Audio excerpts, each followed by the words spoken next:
So without further ado, I'd like to welcome Mary Lou. Thanks very much for being with us, Mary Lou. Thanks, Peter.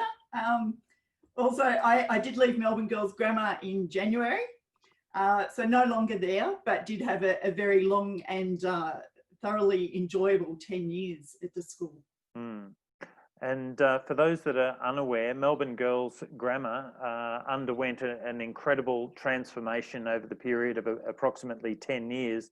I did a Google search today. It was in fact less than 20 kilometres from Templestowe College, and it was actually over the same period of time. So, you know, somewhat unusual that two schools who really developed in parallel. There wasn't much communication between us in many ways, and yet two of arguably the most innovative schools developed in parallel there. Do you want to talk a little bit, Mary Lou, about the team, just who the key players were at Melbourne Girls? Yeah, sure. Well, certainly Catherine Misson, our principal, had the vision from the very beginning, and it was probably about 2013 that we really started looking at online learning. It was my background. I'd come from Swinburne University, where I'd led in e-learning a team of postgrad lecturers to move all our content online. So that had really started probably around 2005, 2006. So, you know, the universities have been in this space a long, long time. And I had a project manager helping me in my team, Sarah Kay, that did a lot of work and research around which model would be best for us. And we settled a blended learning model. And we ended up moving into that model in 2017 with our Director of Curriculum at the time, and also our Director of Senior Years, Nikki Kirkup, who's on this call as well. Saw Nikki there. Yeah, and it was just, yeah, a fabulous journey. It was a really cohesive team, and I think we all believed in the vision. So it worked really well for us. And of course, Tony Meath from Melbourne Girls High. She's Mick Robertson Girls High. She's now the principal there. How did you come to enter the teaching profession, Mary Lou? Look, I've had such a varied background through the travel industry, through recruitment, and then I launched my own business back in '97. And I had this love of technology. I'd gone back to university myself at that stage. I was in my early 30s with a single mum with 2 young children. And I just found this passion that I didn't know was there. And so at university, they offered me a lecturing position. It was actually one of my lecturers that said, you really should be doing your master's. Don't waste your time with an undergrad. You've got all this work experience. You know, you need to do this, and as soon as you finish, I'll give you a job. So I sort of stumbled into education. Funnily enough, I had done 18 months of a teaching degree when I finished school and absolutely hated it. My mum was a teacher librarian, and I was never, ever going to be a teacher. Absolutely hated it. And I'd hated school. My whole education experience was awful. I was one of the biggest school refusers there was. Spent most of my secondary years at Chat and Chew on Swanson Street, and either there or at McDonald's. So it wasn't a great experience. But then as an adult going back, I started, probably the turning point was when I picked up some subjects teaching TAFE in the evenings. And I expected that these kids would be coming through with exceptional skills. And instead I found out that me, you know, a working mum, had a higher skill set than what they did with the technology. And that was just, I was incredulous. You know, these kids were coming through, most of them, particularly in their senior years, would have had access to devices and would have been on computers for most of their education. And yet they just didn't have that curiosity to try things or to investigate programs. And, you know, it was that old adage about them needing to be spoon-fed, because that's what they were used to at school.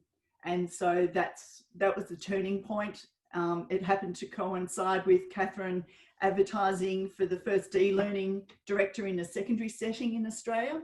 And that really, you know, I was blown away when I thought, oh, wow, someone in the secondary or in K-12 setting actually understands this and sees the need.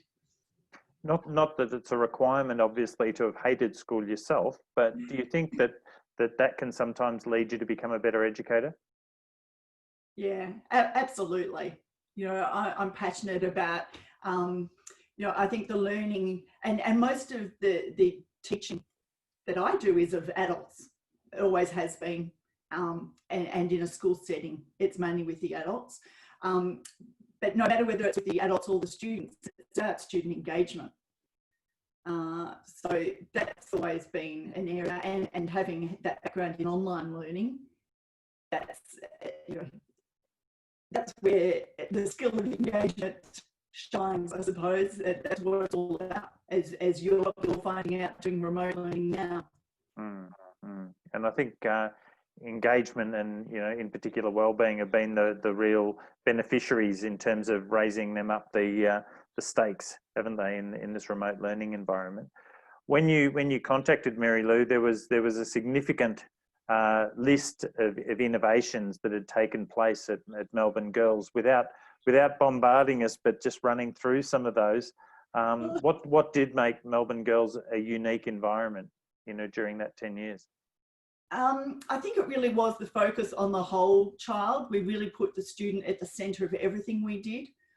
Every decision I made as a CDO and in regards to technology was always with the student at the centre. There were many innovative projects, and I don't have that email in front of me, Peter, so that's really cruel. But that is cruel. There were so many, but it was certainly the move to BYOT was a huge move for us, which was started in 2012, and we had been at that stage a one-to-one laptop school for 19 years. And yet when I arrived at the school, I said to Catherine, but the teachers are still at a whiteboard at the front of the classroom or at a blackboard. But it hasn't shifted the pedagogy in the school at all. And so one of the things we did was to introduce BYOT. That was about giving full choice to the students from year 7 to 12.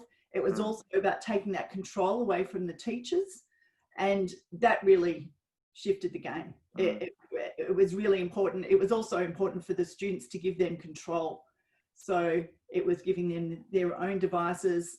It was actually, in the long term, preparing them for what we're seeing now and what the world they entered in 2017 of online learning, where then all our seniors curriculum was available to them online, so they could move through it at their own pace.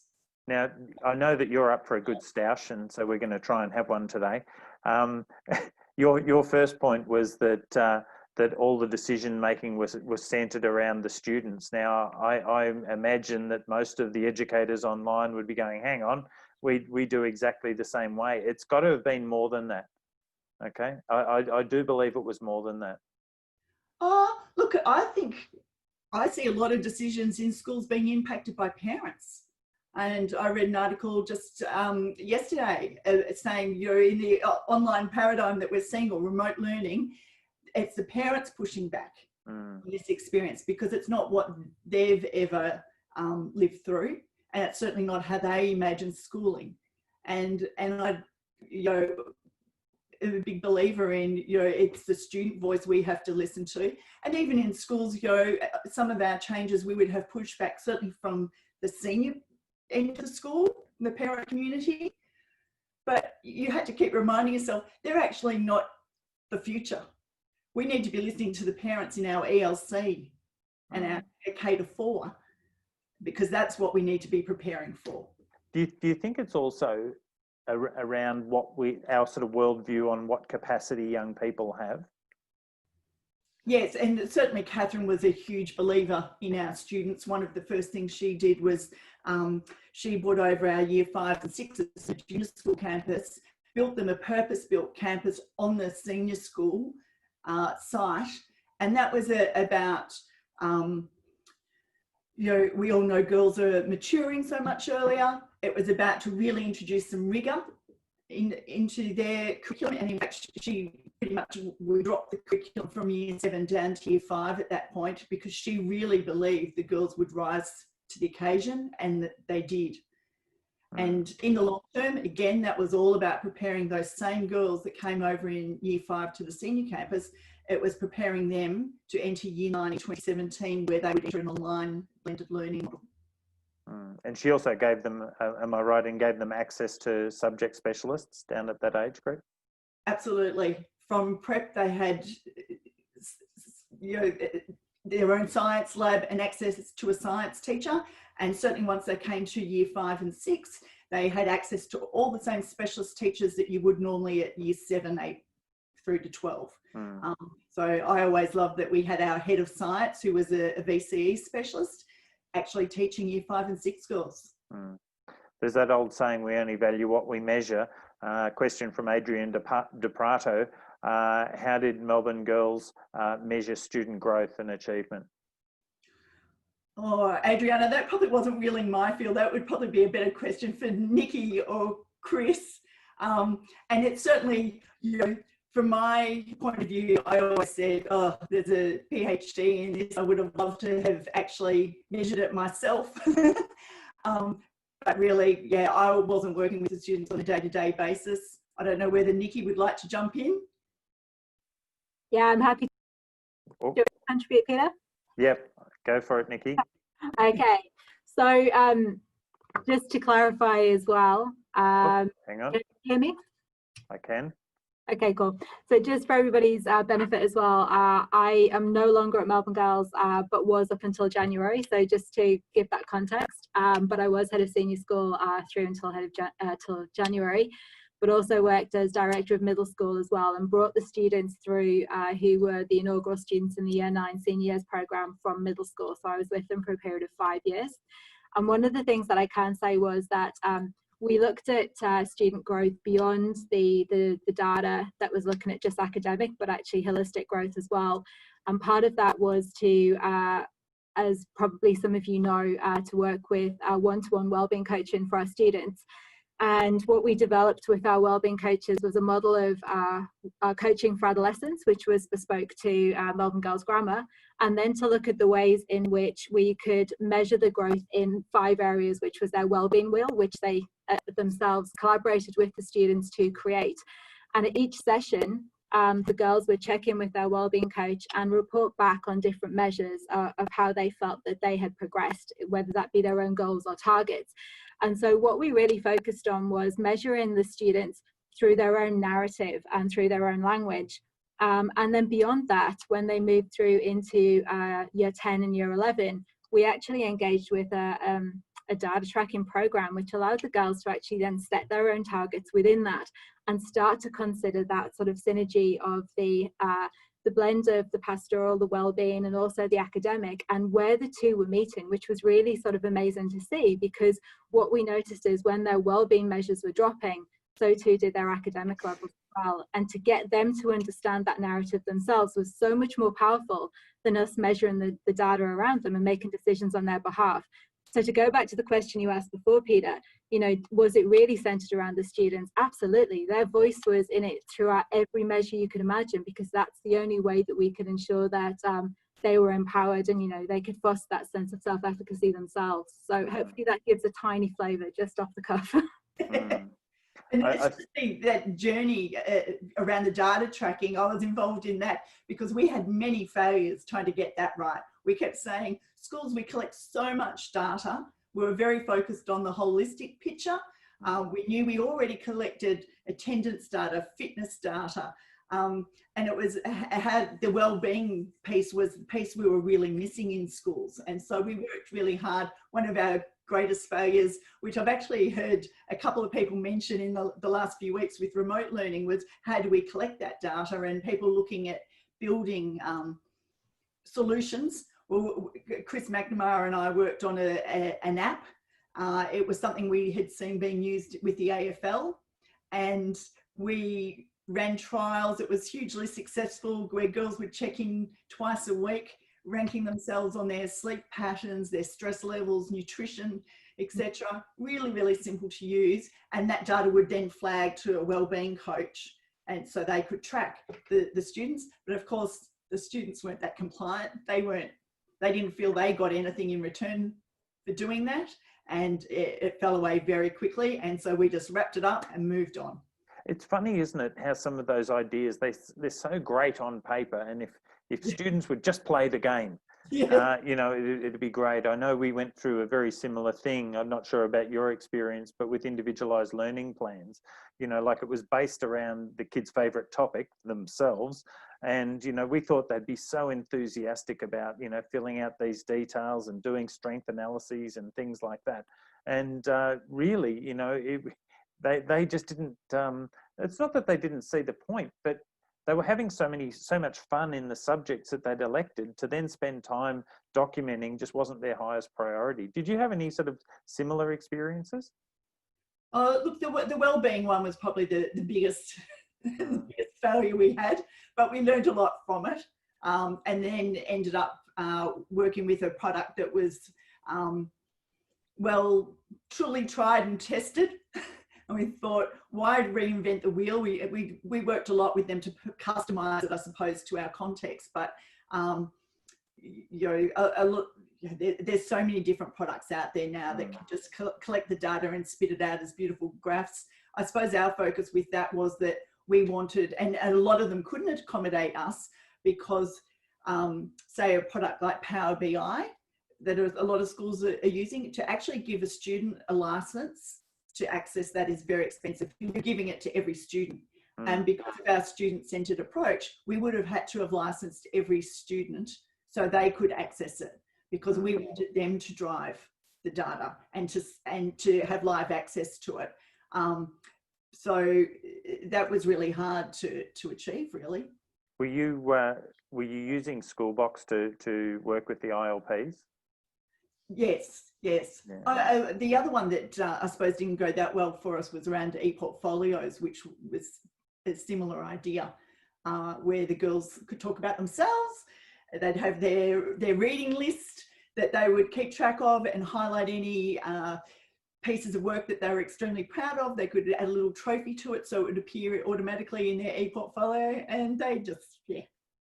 It's so funny. That just parallels our experience entirely. Yeah.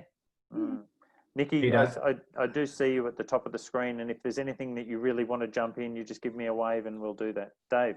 Peter, Adriano is all over the chat box. He's put another question in there. So can I take this opportunity to encourage others to jump on to the chat box as well? Having said that, picking up Adriano's question here, given that you had academic coaches, wellbeing coaches, fitness coaches, and other new roles, Adriano is keen to get an understanding as to how that reframing of the workforce then shaped the school day and the way the school operated.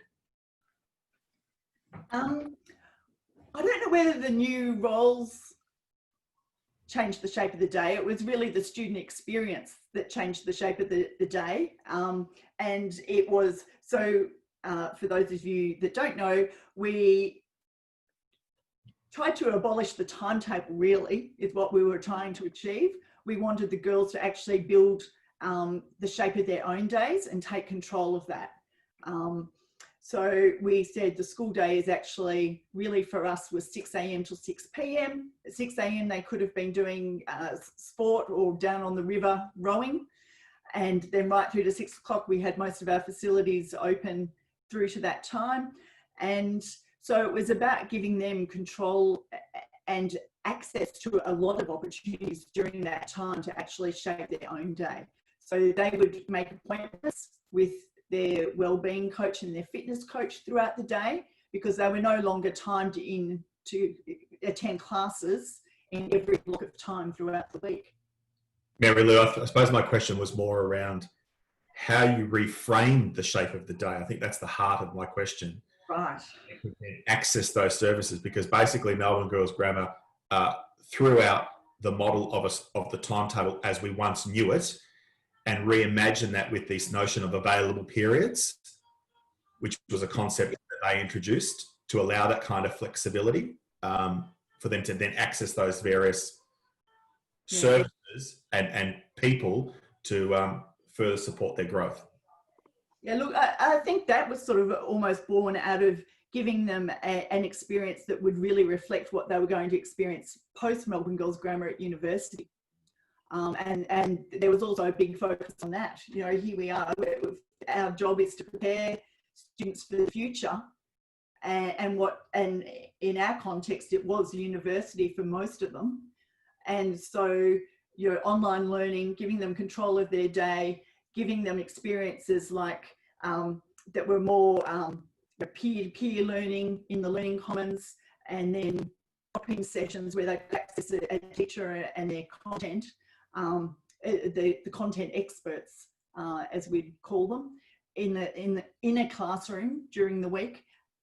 They were all reflecting, you know, experiences that they would have in the future.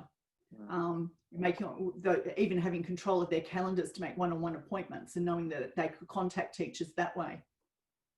Nikki, you had something to add?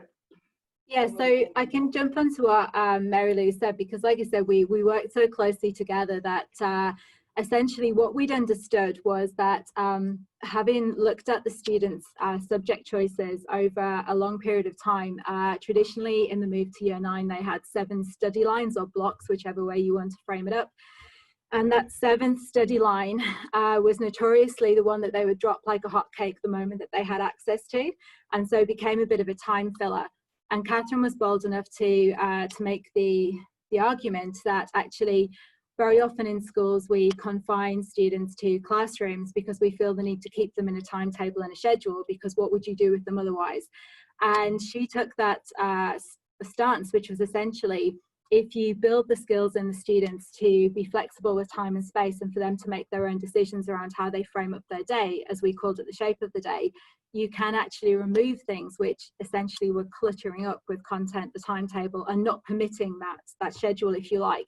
So in removing the 7th study line and also removing classroom PE as well, because we had replaced that with the experience of Fit for Life, which Mary Lou touched on as well. And we also took out wellbeing in terms of pastoral daily tutor check-ins. And because we were replacing that with wellbeing coaches, we had a much more robust wellbeing program around the students.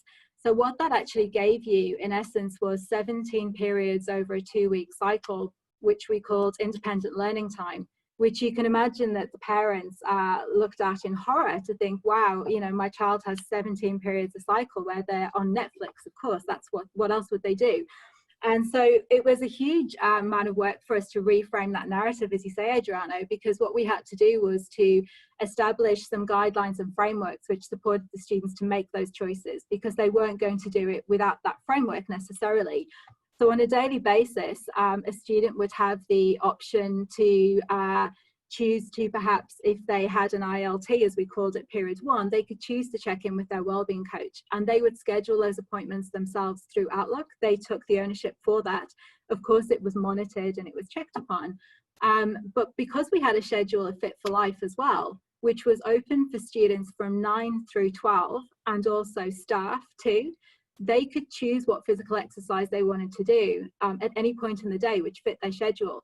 So very often you would walk into the fitness centre to see a student with their fitness coach doing a personal training session, along with a member of staff who also had the same fitness goals. And that was the beauty. It was a real community approach whereby they weren't, I suppose, pigeonholed because of their age or because of their timetable, but actually because of what they needed to do, what their targets were. So other than that, they could also be on the Learning Commons, and that was a space which was a flexible breakout space where the students would be working on their blended learning material, which was the platform which Mary Lou was referring to, because all of our courses were online and were a real genuine mix of blended learning. So you had academic coaches in that space, you had teachers in that space, and the girls would work together and collaborate on projects, and did so really, they self-managed. So there was a lot of flexibility, there was a lot of options, but to be clear, there was a very robust framework around it which allowed that to happen and allowed it to happen well. But be aware that there was a massive amount of work from the team around the narrative of that, and actually how do you make that work, and how do you monitor, and how do you refine. So that was from from year 9 through to year 12. I can just see in the chat somebody asked me to clarify that.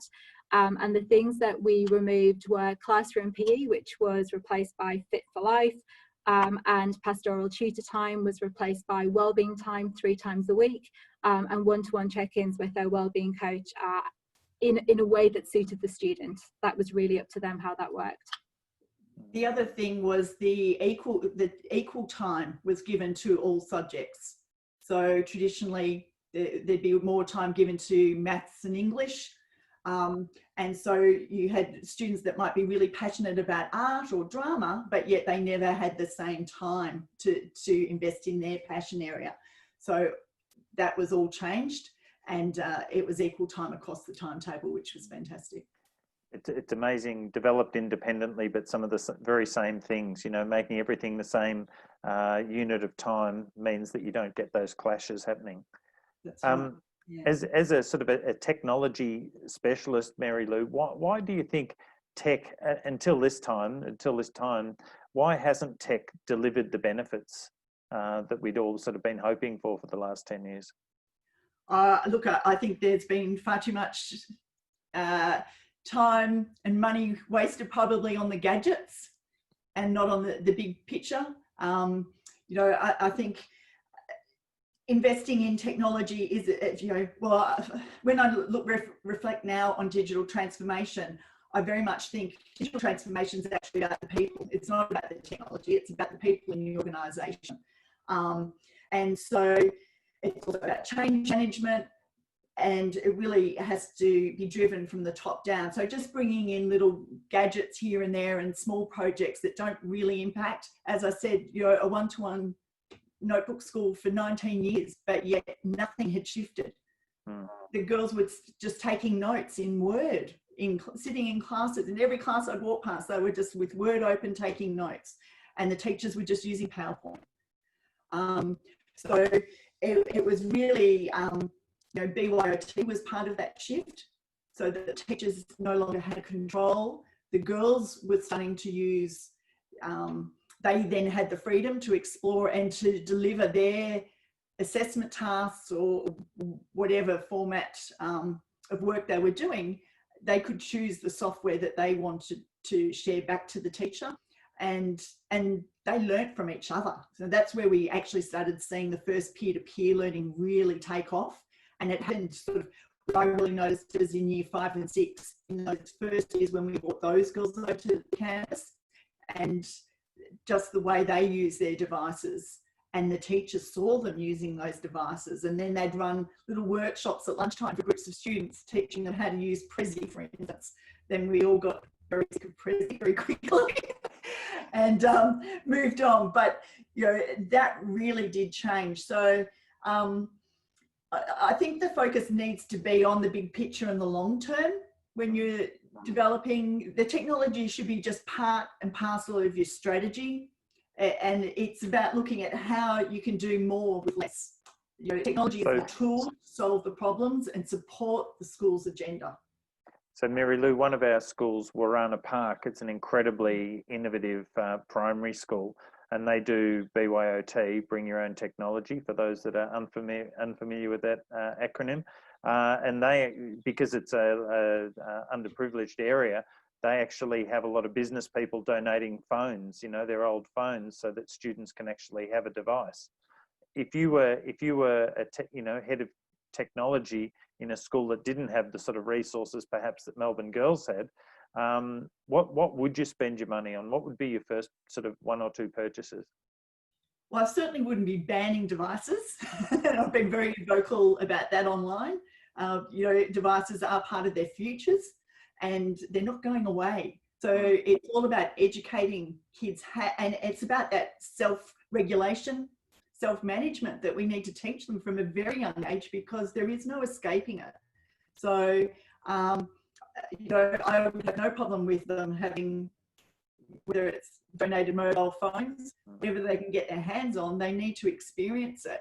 You know, often we see children, you know, they finally get their first device when it was my children, it would have been they were 12. It's certainly a lot longer, younger than that these days. But when my girls first got their device, you know, they were on everything and on it the whole time for probably the first year. And you'd see them move around, you know, from MySpace to Facebook and then onto Instagram and then onto the Snapchat, which didn't last long at all. And so you see them move around. Often I feel they're being chased by the teachers that try and move into those platforms to reach them. And of course, soon as the teachers move in, the students move out. And we've certainly seen that with the you know, with Facebook.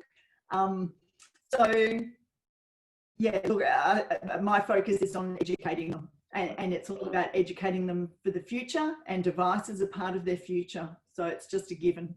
Would you invest in a LMS? Absolutely, yeah. Would that be would that be the first thing?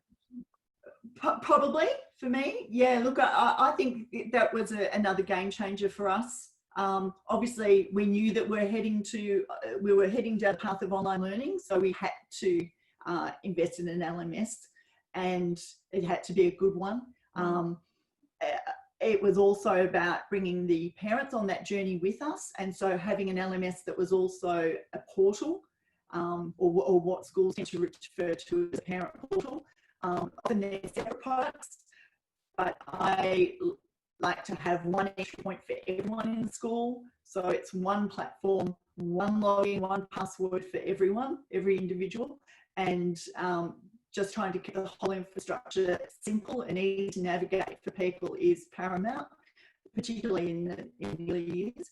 And so I think just giving parents that experience probably helped them come on that journey with us as we move to the blended learning for the students as well. One of the interesting things that we're seeing playing out, you know, I think the most common question is, what are the things that we're going to take forward from COVID? You know, what are going to be the positives? One of the things that we're hearing back, and I'm just interested in your comments, is that, you know, like never before, staff have actually had time for decent collaboration and to prepare, you know, quality resources. If you've got a quality LMS and staff have the time, and some students at least have demonstrated that they can learn autonomously, one of the ideas that we're playing with is reducing face-to-face teaching time, because Australia teaches online, you know, face-to-face more than almost anywhere in the world. Yeah. To actually give that time back to staff. So not reducing staff numbers, but giving them even up to 50% time to prepare quality, you know, remote access materials. Thoughts on that? Yeah, look, you know, that was certainly something we did when moving the curriculum online. You know, whilst we delivered a blended model from year 9 up, all the curriculum was on Schoolbox. So say for year 7 as example, you traditionally would have 7 year 7 English teachers all delivering their own content in a little silo, little bubble in classrooms all down one corridor.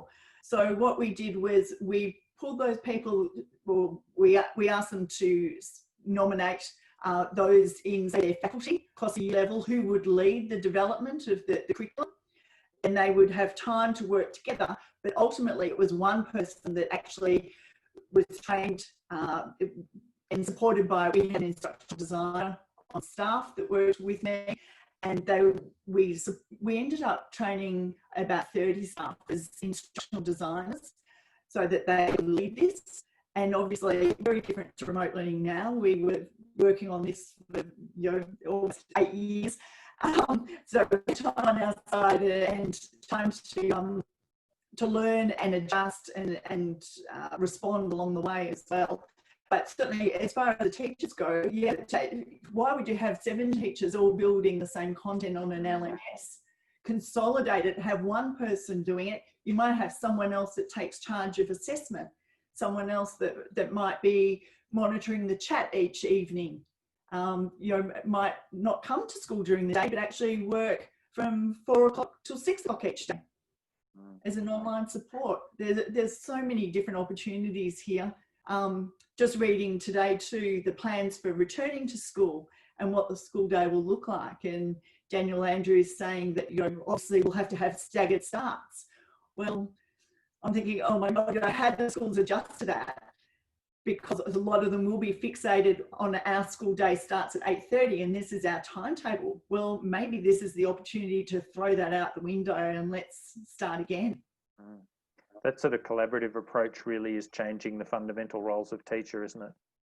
Absolutely, yeah.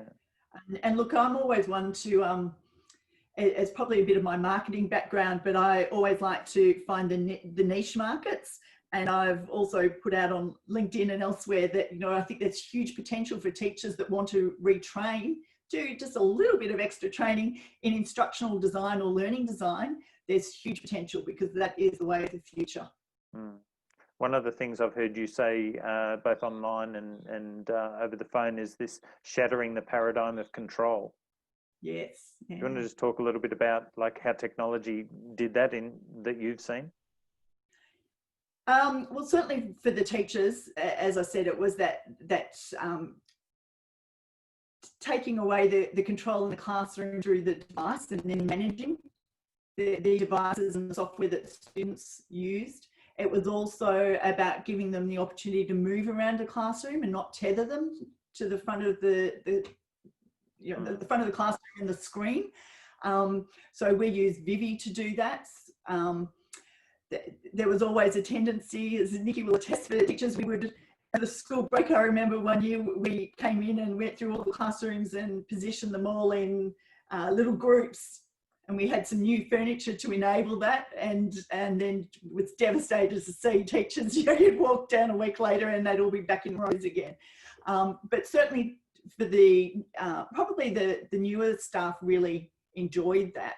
And that environment. There were a couple of spaces that we put staff into to showcase the spaces and the design of these open spaces, and that was you know, it worked really well in our year 5 and 6 program where the girls did work in an open learning space, open learning studio. And certainly in the senior years, we saw a lot of peer-to-peer learning happening in those spaces. So that was really exciting. But the control, you know, it's also about the kids' control. I was always thinking that you were talking about it shattered the control that was being exercised on them, not necessarily, you know, from the teachers, shattering their control.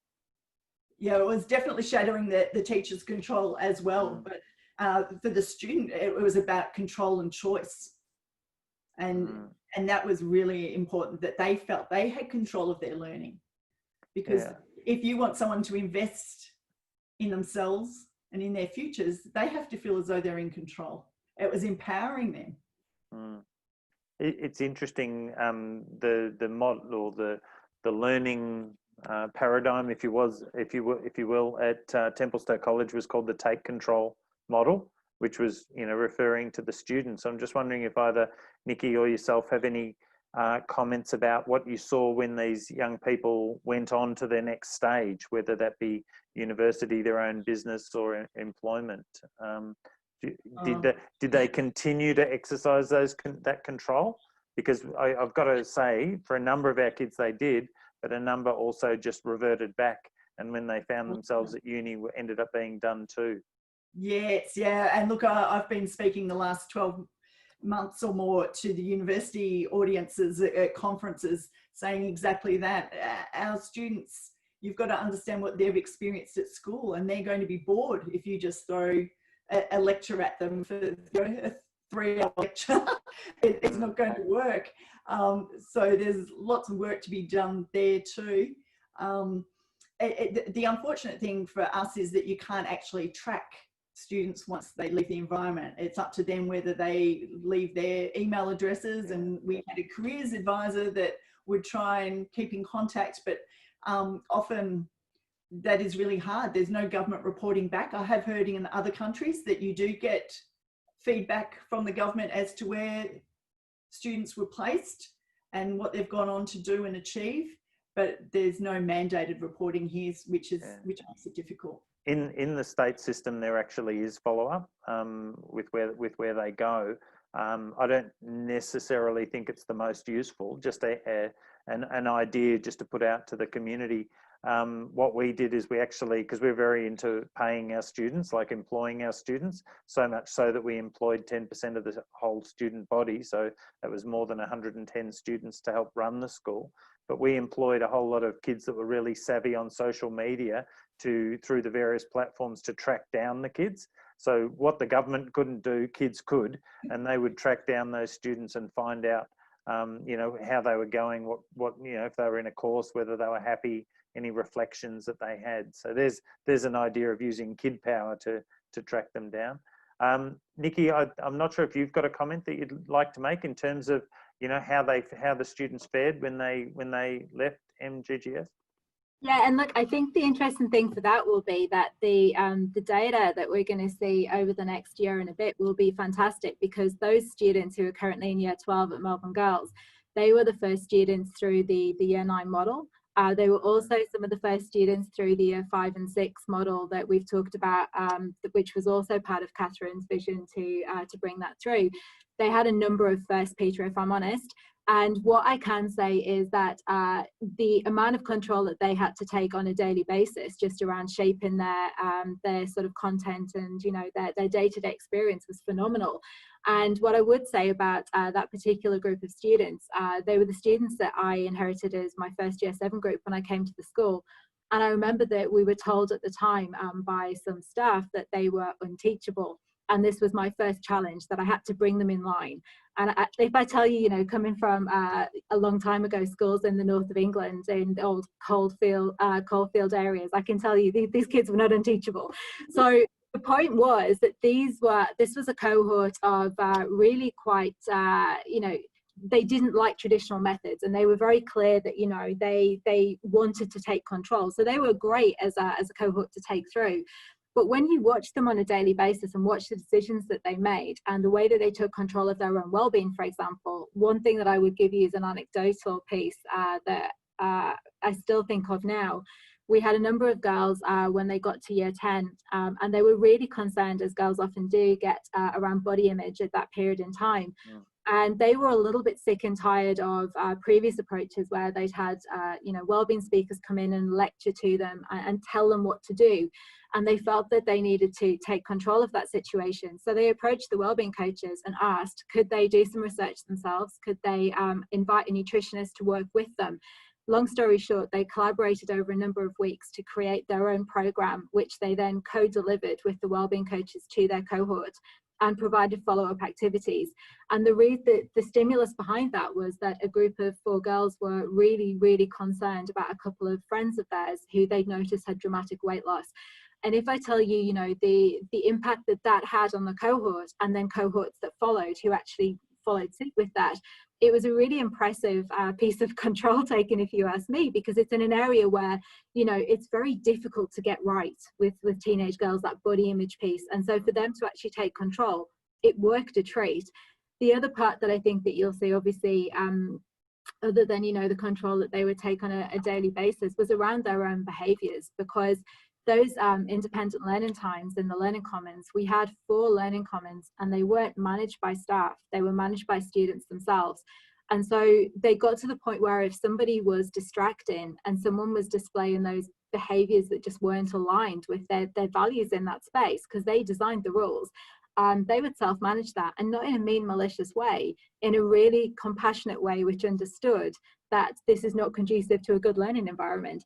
And so I think that it will be fascinating to see how they transition out into the world beyond. And I don't know that the world of university is ready for them just yet, to be honest. No, we did some fantastic work with Swinburne University, and big shout out to Swinburne. I think they're brilliant. But on one occasion, I went with the kids and attended some of their lectures, and oh my goodness, it wasn't that much different to what I'd experienced, I'm afraid.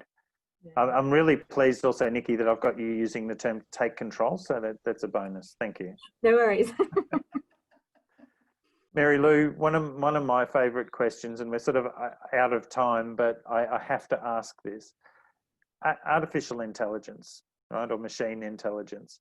What are your thoughts on you know, how much of a game changer is that going to be, and when?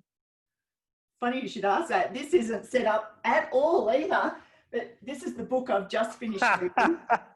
And I did show Nikki this on a call last week. So that's my latest book. So just hold that up again and tell us the title.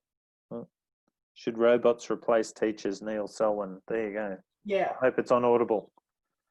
It could be. No, maybe not yet. We're always discriminated against. Yeah, yeah. It's a new release, and you can see how many notes I've got in there already. But what I really liked about it was that he was giving teachers the ownership of this and saying, you're in control. You have to decide where you will let it impact. And again, it was about supporting learning in the environment. It wasn't about AI taking over teachers' jobs. There's a lot where AI can assist. And let's utilize the technology. And as I said, going into schools and working on digital transformation projects, it's about doing more with less, and it's doing things smarter. And AI can certainly help with that. So it's not about replacing teachers. It is about working smarter. I think there's also so many things, like even in terms of auto marking of English. We were at St. Luke's in Marsden Park, another fantastically innovative school, and they've got a product that gives kids first draft feedback on written pieces. Yeah, and look, there's a fantastic professor, Fang Chen, working out of UTS in Sydney as well, who's doing some amazing work on collecting data from online learning platforms around the emotions. And I've actually seen it something similar in use in a school in Sydney. It's a global business school, SP Jain. It comes out of India, and they designed their own LMS and product that we got to see a live class where students were calling in from all around the world, but it actually can track their mouse movement, their keyboard, their eyes on the screen. It's doing all that, and that's all AI. And it's about engagement. So I can't tell you how many people have said to me, how do we track engagement with remote learning and online learning, whatever model you're going to? Well, that's the future, and it's being tested already. Fantastic. Well, look, thank you so much for your time today, Mary Lou. We're out of time. I could speak to you forever. In fact, we might hang around and do some more after this. But on behalf of everybody, thank you. Thank Nikki and to our pseudo commentator, Adriano De Prato, for your contributions as well. But yeah, it's been fantastic to talk to you. A recording, an edited version of this will be made available. And again, thank you so much for your time. Pleasure. Thanks, everyone.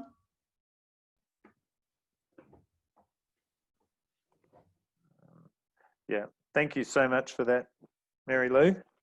Thank you, Nikki.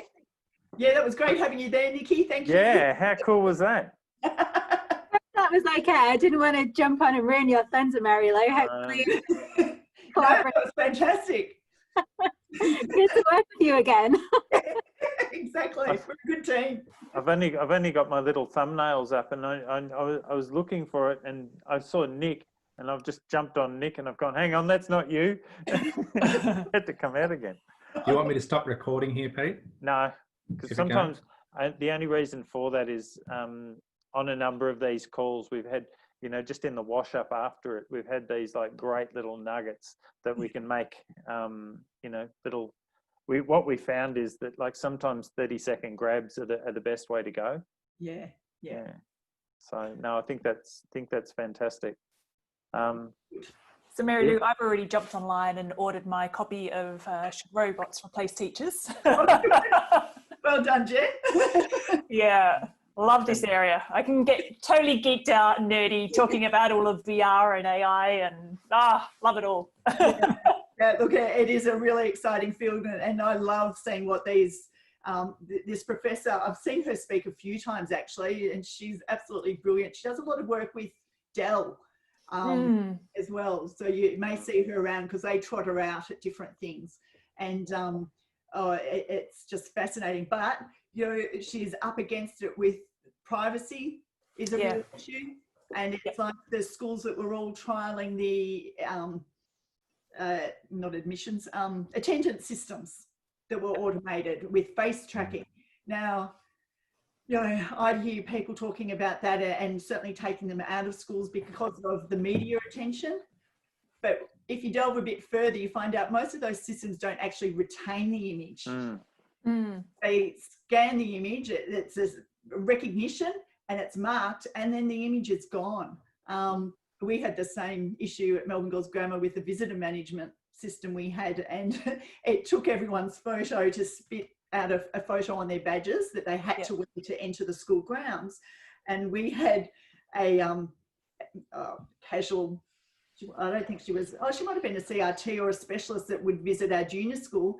And I don't know how I was alerted to the fact, but she had a little icy pole stick with a face of someone, I can't even remember who it was, someone famous, it might have been Beyonce or whatever, that she would hold up in front of the camera every time she entered campus. Nice. Wow. I've got to admire that. Like, you know, I know it's not good, but is that all driven out of I like it.